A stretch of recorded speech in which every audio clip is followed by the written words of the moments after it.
언론 울산저널과 울산시민이 함께 만드는 주간 울산코코. 네, 오늘 15회차인데요. 15회차 지금부터 시작하도록 하겠습니다. 첫 번째 순서는 네, 반갑습니다. 울산 남구원 최덕중입니다. 중요한 그리고 놓치기 쉬운 뉴스를 딱딱 풀어서 함께 의논해보는 최덕중의 딱풀 뉴스입니다. 네, 이번 주에는 뭐 대단한 뉴스가 있다면서요? 네, 지난주에 우리가 추석 명절 연휴를 이렇게 가족과 함께 보내고 있는데 갑자기 명절 마지막 날 김두겸 시장님께서 KJ라고 써진 고려아연 그게 유니폼이더라고요. 그것을 입고 시청 프레스센터에서 기자회견을 하시면서 우리 향토 기업 고려아연은 살려야 된다 이렇게 하시면서 고려아연이 중국계 사모펀드 MBK 파트너스의 적대적 M&A에 이렇게 인수합병될 가능성이 있고, 그렇게 되면은 우리 울산의 2차 전지 산업 먹거리, 미래 먹거리에 투자해야 될 어떤 그 고려한 기ön이 여러 가지 그 투기적 적대적 M&A를 당한다. 잠깐만요. 예. 중국계 사모펀드라고 얘기했나요? 예, 그렇게 기자회견에서 그럴 가능성이 있어서 기술도 해외로 유출될 가능성이 있고 국가 기관 산업이 무너질 수 있다. 이런 그러니까 이야기 하면서 MBK 파트너스에 대한 기본적인 이해가 조금 부족한 것 같아서 그렇습니까? 팩트 체크를 좀 해봐야 될 것 같습니다. 예. 그 MBK 좀 해주십시오. 파트너스가 우리나라에서 가장 큰 글로벌한 이제 뭐 M&A 기업이긴 해요. 그런 네. 펀드이긴 한데 지배 구조가 보면 지금 그 한국인이 세 분이 아주 거대 주주거든요. 윤종화 씨가 예. 29.5%, 김광일 씨가 29.5%, 지금 대표인 김병주 씨가 20.24%. 네. 세 명만 합쳐도 60%가 훨씬 넘어요. 그러니까 그 펀드 자체에 외국 돈이 들어와 있을 수는 있어. 근데 그 펀드가 만약에 인수한다고 해서 이제 중국계 자본에 뭐 이렇게 팔려 나간다, 이거는 조금 많이 나간 주장인 것 같다, 제가 봤을 때. 그래서 저도 그 다음날 신문에 보면은 방금 말씀하신 MBK 파트너스에서 입장을 발표하고 우리는 중국계가 아니다. 네. 뭐 이런 또 입장을 발표했던 걸 봤습니다. 그래서 참 저는 좀 뜬금없는 기자회견이었다. 그런데 그 후로 정치계 그리고 울산시청 또 상공회의소 그리고 노조 심지어 이제 야권까지 더불어민주당에서도 성명을 발표했고, 그 다음에 진보당에서도 성명을 발표했습니다. M&A에 반대한다는 성명을 발표했고, 특히 이제 민주당과 진보당은 어떤 관점으로 이야기했냐면 고용에 대해서 굉장히 일자리를 잃어버리고 어떤 그렇죠. 노동자들이 고통을 받을 것이다. 울산 시민 입장에서 좀 주목해야 될 네. 것은 예를 들어서 사모펀드에 매각이 되면 사모펀드가 하는 일이 회사를 구조조정하고 예. 구조조정의 최1순위는 인원 감축이잖아요. 예. 뭐 이런 것들이 일어나지 않을까, 이런 부분들은 어떻게 준비를 해야 되나, 이런 데 좀 이제 많이 봐야 될 것 같고, MBK 조금만 더 설명을 하자면 예전에 롯데카드 있잖아요. 롯데카드. 롯데카드 쓰시는 분들이 지금은 로카로 바뀌었을 겁니다. 그 줄임말 아니에요? 롯데카드를 그냥 로카 이렇게 만든 이유 중에 하나는 이제 원래 롯데카드가 롯데그룹이 이제 왜 금융 뭐 이 전문 기업이 아니니까 그런 데에서 법적 어떤 제한 사항들이 생기니까 이 회사에 매각을 한 게요. 예. MBK 파트너스에. 예. 그러니까 여기는 그렇게 해서 받아서 다른 데다가 다른 금융기업에 팔거나 이런 일들을 수행하는 거죠. 그 사이에 이제 뭐 이익을 얻거나 이런 것들을 뭐 전문으로 하는 회사고, 지금 MBK가 갖고 있는 회사들이 많아요. 네파 같은 회사, 그 아웃도어 브랜드 있죠. 예. 네.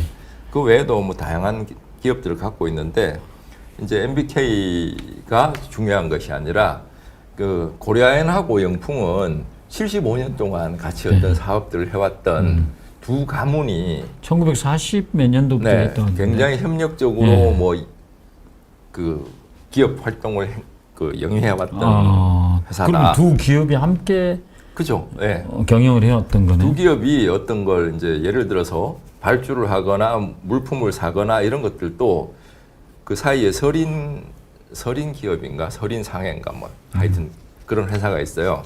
그 회사가 공동으로 이렇게 공급을 구매를 하고 뭐 이렇게 하는 굉장히 협력적인 관계였는데 이제 1대가 있고 2대가 있고 3대가 있을 거 아니에요. 지금은 3대가 이렇게 하고 있는데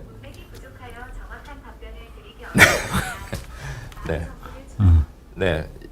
약간의 노이즈가 들어갔을 텐데요. 양해 부탁드립니다.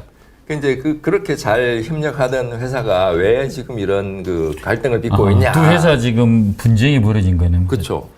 지분 서로 확대하기 위한 분쟁이에요. 영풍은 영풍재련소라는 사실 환경적으로는 굉장히 좀 환경 기후 악당 정도의 평가를 받고 있는 회사이긴 한데요.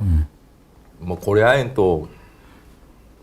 같은 경우에는 기존에 좀 그런 부분들이 많았지만 아리백도 한국에서는 좀 선도적으로 가입한 회사이기도 하고 지금 울산공장 같은 경우에 ESS 있죠.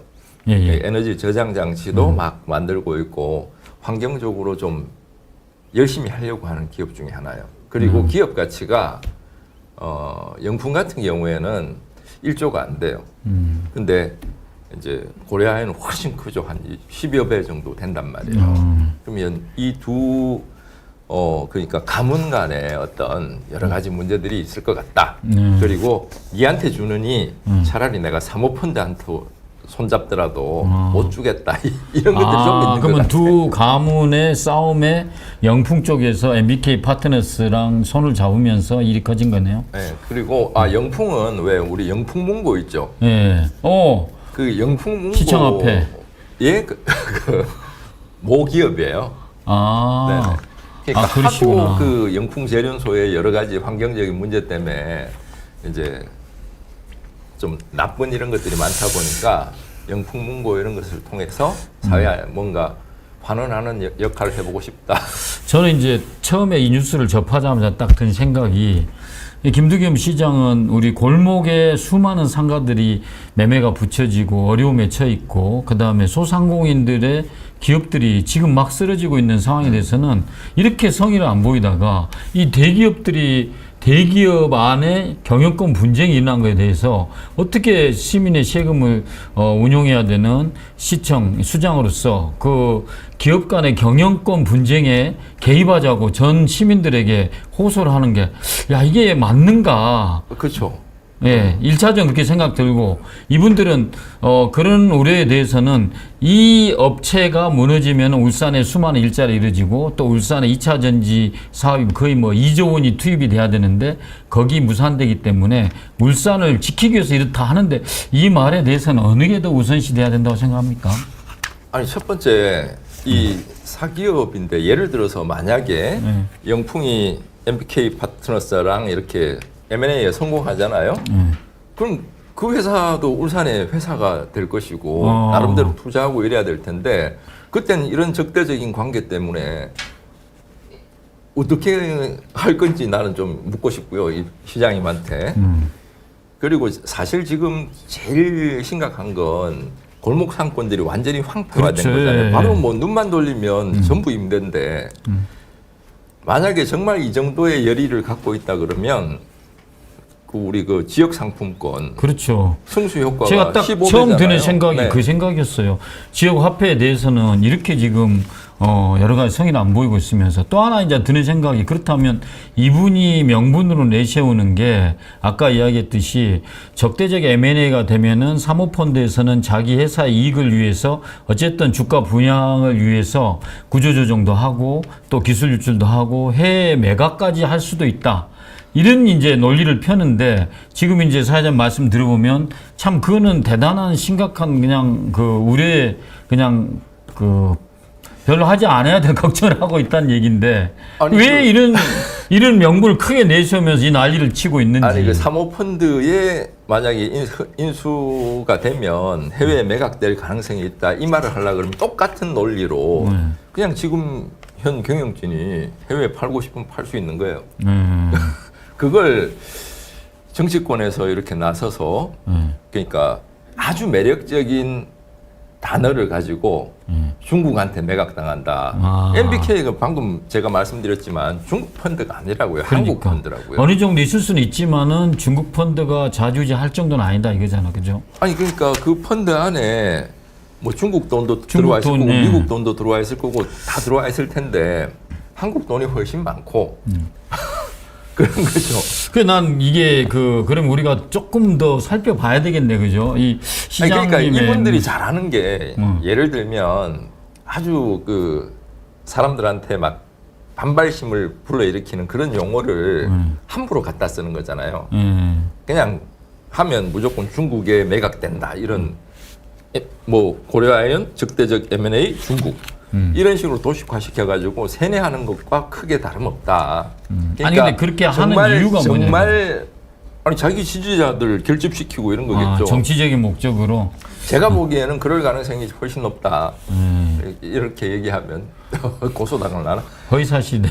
아니 이 사기업들 간의 문제에서 정말 문제가 될 부분들이 뭔지를 객관적으로 얘기를 해서 뭔가 문제를 짚어야죠. 진짜 M&A가 되면 고용 불안 같은 건 당연히 생길 수 있으리라는 뭐 심증은 그렇죠. 가죠. 그런 걸 어떤 식으로 이제 방어를 해낼 것인가 뭐 이런 거.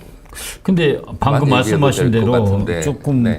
아주 세중들에게 기회에 달라붙는 M&A 적대적 그리고 중국 자금, 중국 자본, 그다음 해외 매각 그러면 우리 울산에 큰 타격 이렇게 했는데 우리가 거기를 설명하는 데는 사실은 시간이 너무 걸리죠. 그러니까 이런 이런 식으로 정치를 이끌고 가는 참 이런 모습을 보면은 참 씁쓸하기도 하고 그 외에 정치권에서 여기에 반대되는 목소리를 내면은 어떤 다수에 의해서 지금 우리가 선한 일을 하고 있는데 반대를 하다니 이런 식으로 짓밟아 버리는 이런 상황이 될 수도 있겠네요. 지금 저희가 하는 얘기가 지금 경영권 분쟁이 일어나는 회사에 대해서 하지 마라 하라 이런 얘기가 아니잖아요. 예. 그냥 울산시에서 혹은 시의회에서 너무 크게 뭔가 이제 여기에 대해서 말들을 하고 그리고 진짜 중요한 뭐 핵심에는 다가가지 못하고 있기도 하거니와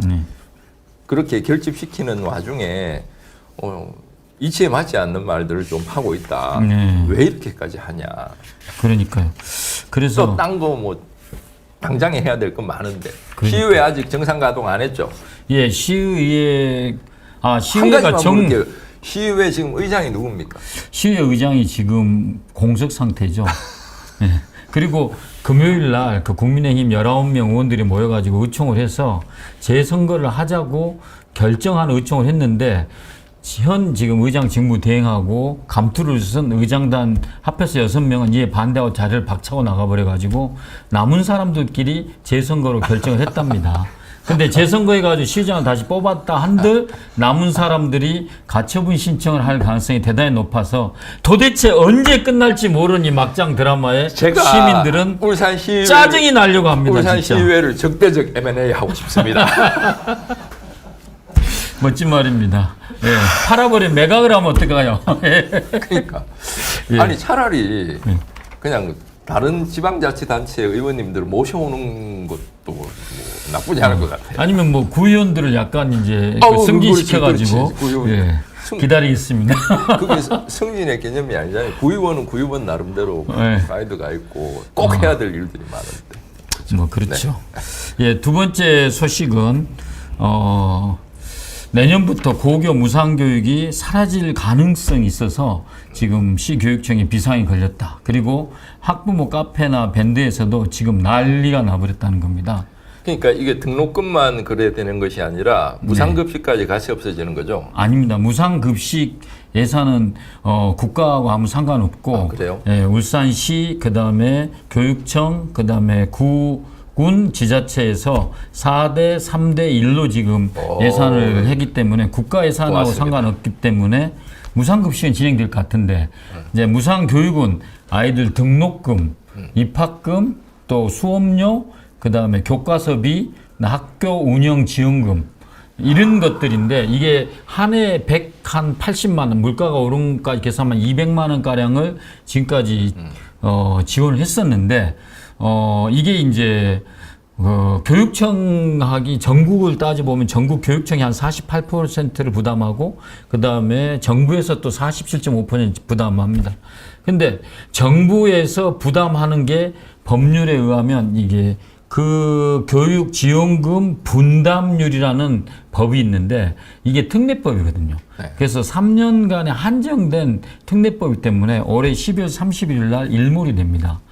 그것을 미리 예상을 하고 이걸 준비를 했어야 되는데 정부에서 손을 놨었고 국회에서도 정부에서 안 알려주니까 알 수가 없었기 때문에 이걸 연장하는 법이라든지 차라리 그 기한을 없애버리는 법안이 제출되면은 이런 문제가 안 생기는데 내년 예산에 정부 아까 47.5% 정부 예산이 들어갈 돈이 약 1조인데 그 예산이 영운이 돼버린 겁니다. 그러니까 9천 뭐 몇백 예, 9,550억인가 됩니다. 뭐 예. 하여튼 야 이게 중요한 건 그러니까 우리나라가 나름 발전해 오면서 그렇죠. OECD 국가 중에 예, 중학교 이제 고등학교까지 해봤단 말이죠. 유럽 같은 경우에는 대학도 거의 무상이죠. 무상이잖아요.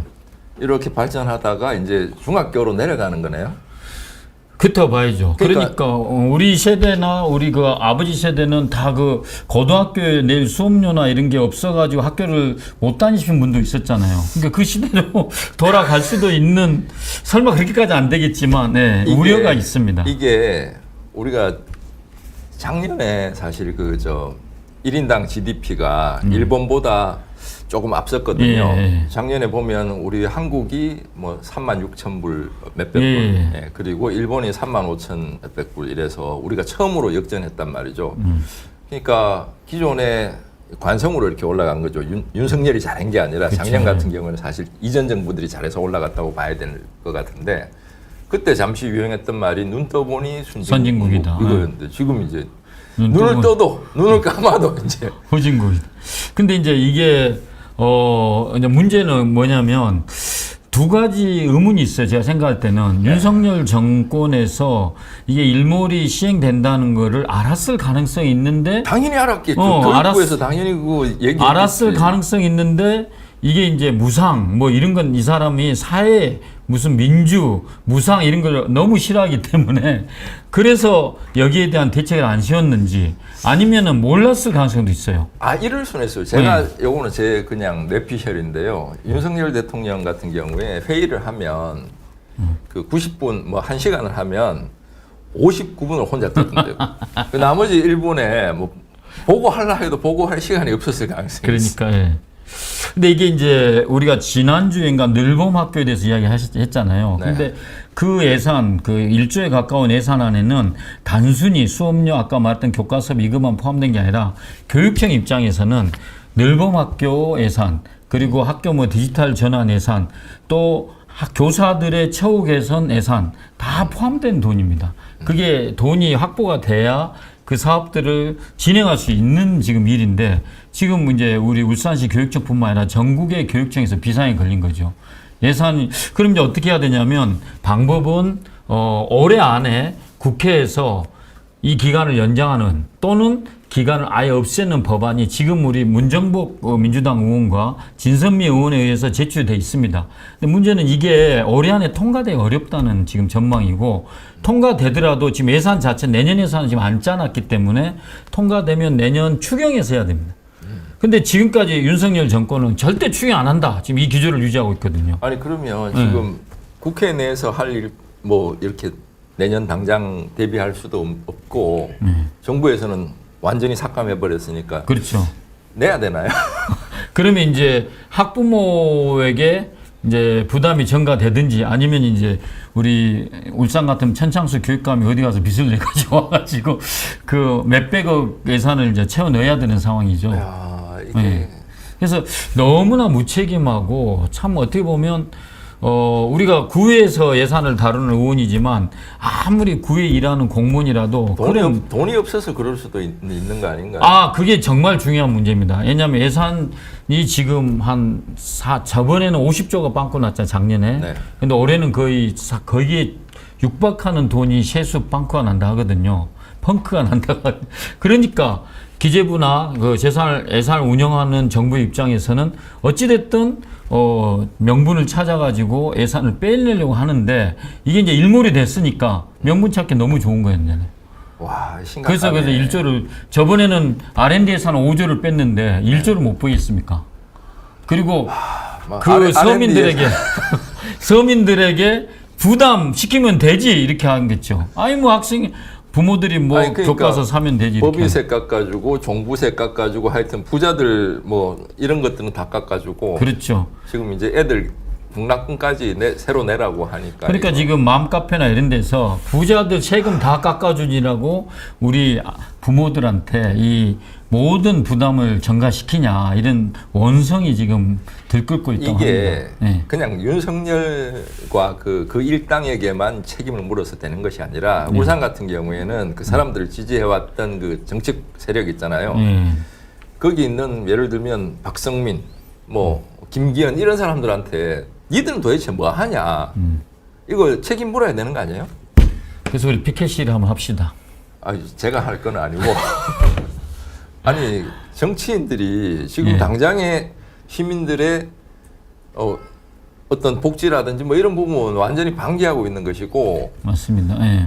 그냥 뒤에서 뭐 목소리 내야 될 때 사실 여당 국회의원이기 때문에 더 얘기하고 더 책임지려고 노력해야 되는 게 맞는 거잖아요.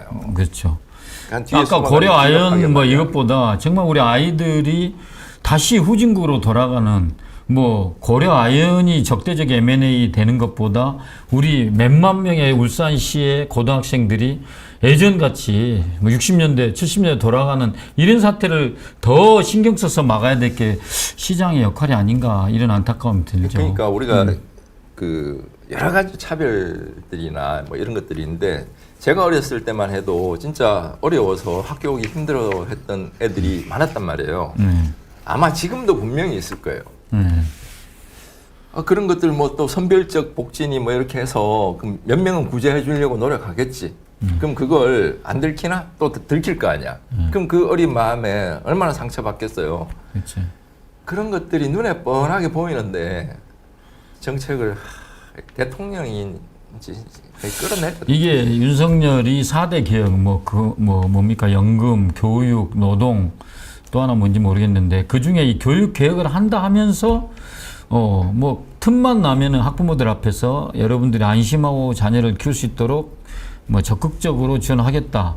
이 입만 열면 이렇게 해놓고 실제로 하는 행동들은 부자 감세 그리고 일본을 위해서 일하는 것 외에는 정말 서민들을 위해서는 너무나 지금 고통을 자꾸만 전가하고 있는 지금 실정인 것 같아요. 아니 지금 당장에 예를 들면 그 고교 지금 그 등록금 지원하는 법안을 만들더라도 이제 또 거부권 행사할 가능성이 높잖아요. 그것까지 거부권 하면 이제 진짜 아니 지금 20몇 건을 거부권 했는데 그거 못 하겠어요? 그건 아마 거부권을 할 수는 없을 거라 생각합니다. 왜냐하면은 기재부나 이 교육부 당국에서도 이 법안이 통과되면은 자기들은 예산을 편성하겠다 이런 이야기를 하고 있거든요. 그런데 사실은 이것도 자기 책임을 지금 국회에다가 넘기고 있는 상황인 거죠. 정부가 예산을 안 짜놓고 무슨 국회에다가 책임을 자기들은 이제 얘는 일몰이기 때문에 우리가 정부에서 예산을 짤 근거가 없다고 이야기를 하겠지.